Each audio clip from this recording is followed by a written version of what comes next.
Hello everyone. Um, I've had a break of a few weeks because my previous camera broke down and it took me some time before I managed to buy a new one, and I'm still trying to learn how to use this one.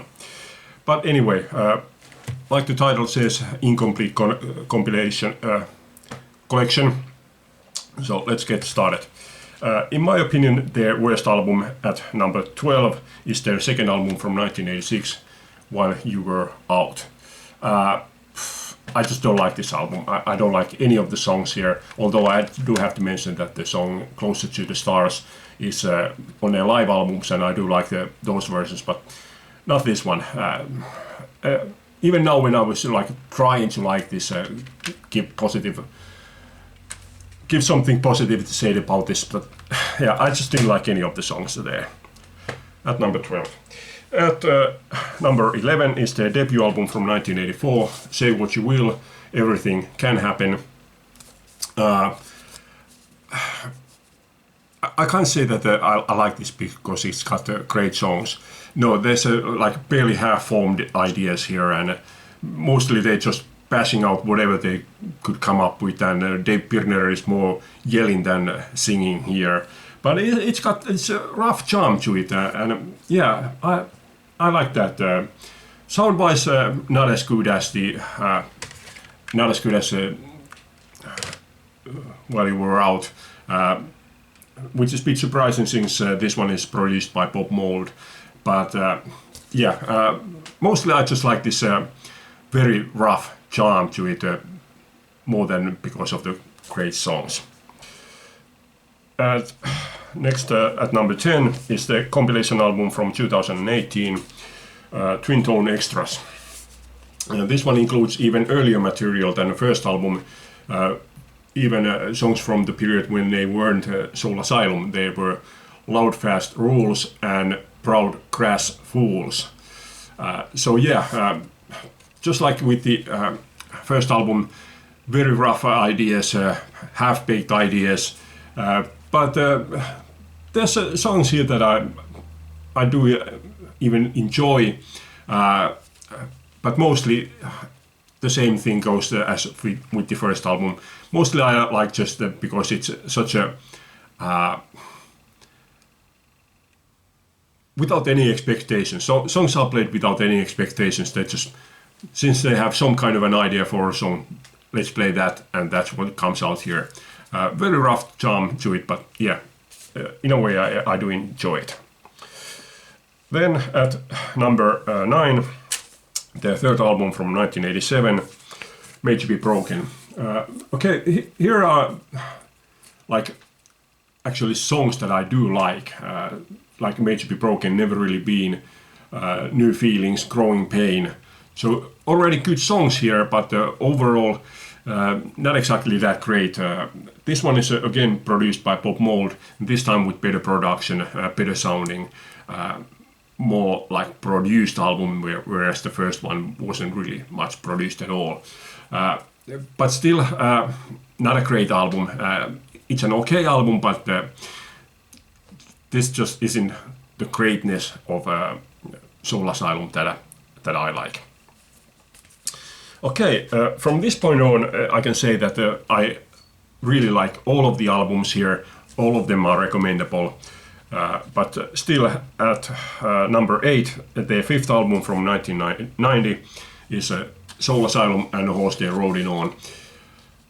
Yeah, really great songs like Bitter Pill, Whale of Tears, Nice Guys Don't Get Paid, Something Out of Nothing, Easy Street, Grounded, V3. So yeah, really, really good songs. But still, this just isn't that great yet. This is a good album, solid album, but just not among the great albums.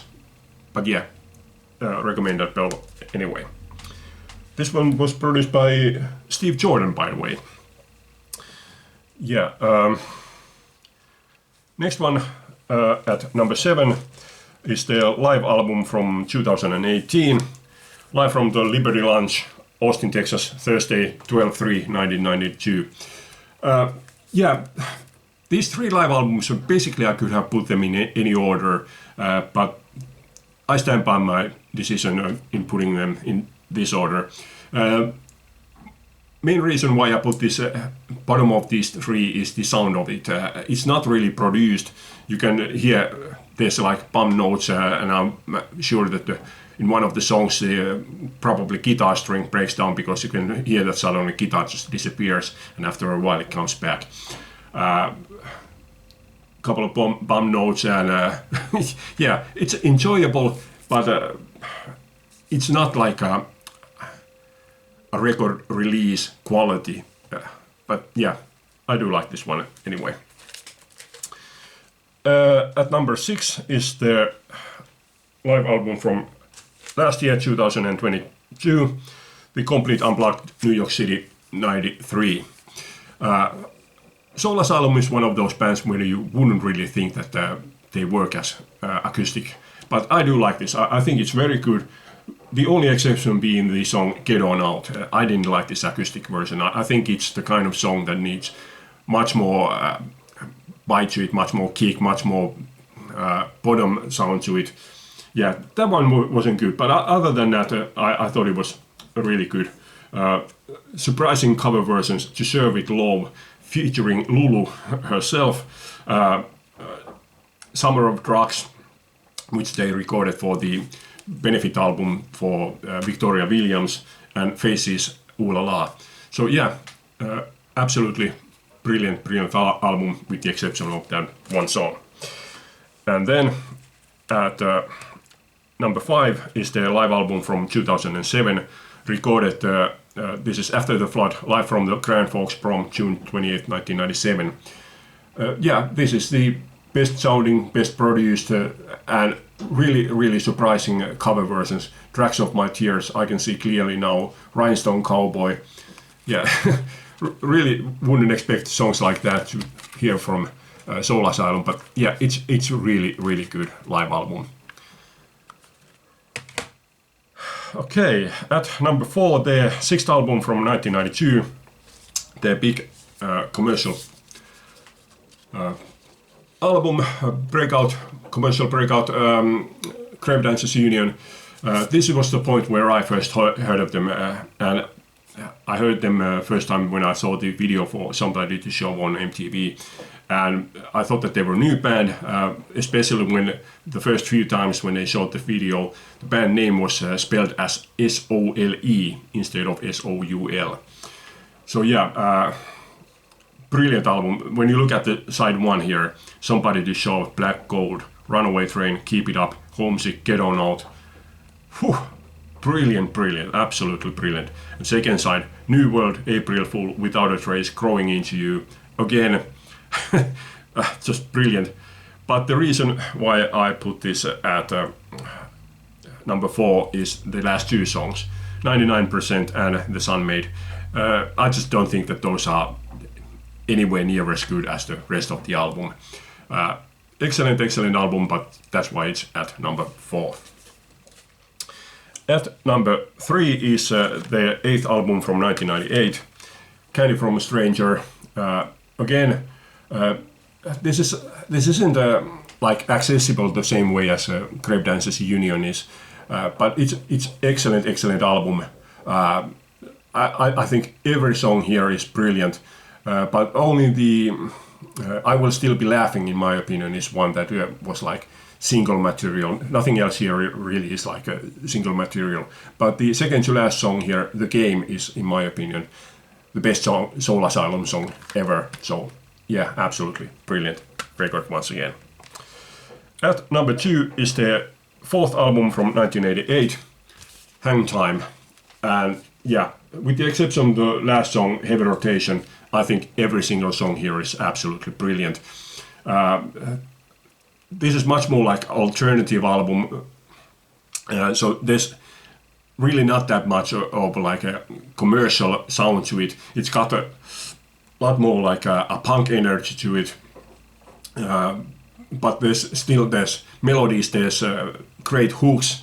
So yeah, like Down on Up to Me, Little Too Clean, Sometime to Return, Cartoon, Beggars and Choosers, Endless Farewell, Standing in a Doorway, Marionette, Ode, Jack of All Trades, Tweedledee. wow, what a brilliant album. So yeah, just very highly recommended this album. And even if you get this one on CD, the CD has one bonus song, Put the Bone In, which in my opinion is very different to this album, but it doesn't like ruin the flow of the album in my opinion, and it's a very funny song. So yeah, that was great. And in my opinion, their best album is their 7th album from 1995, Let Your Dim Light Shine. Once again, not commercial the same way as Grave Dancers Union. There are songs like Promises Broken, Just Like Anyone, and hold on, which one was it? Misery. I believe all those 3 songs were released as singles, but they're just not quite the same way commercial songs as those on Grave Dancers Union. But nonetheless, I think this is like every single song here is brilliant. I just can't get enough praises for this one. I'm not saying that this is like way better than those other albums, but it's still clearly their best album and in my opinion their masterpiece. Let Your Dim Light Shine. Okay, after that I can still mention Dave Pirner's solo album Faces and Names from 2002. When you listen to this album, several of the songs here you can hear that in structure they are very similar to Soul Asylum, but this is not played like hard rock, alternative rock. This has got much more like a funkier feel, not funk, but funkier feel than Soul Asylum. So if you can get over the fact that this is not played as hard rock, this is also highly recommendable. After Candy from a Stranger, I've never heard any of their other albums, and I'm not even aware of how many studio albums they have made after this one.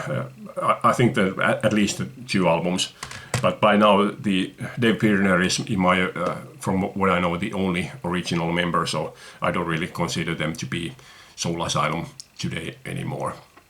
Okay, that's it for this time. Hope you like this. Thanks for watching. Leave a comment. Bye.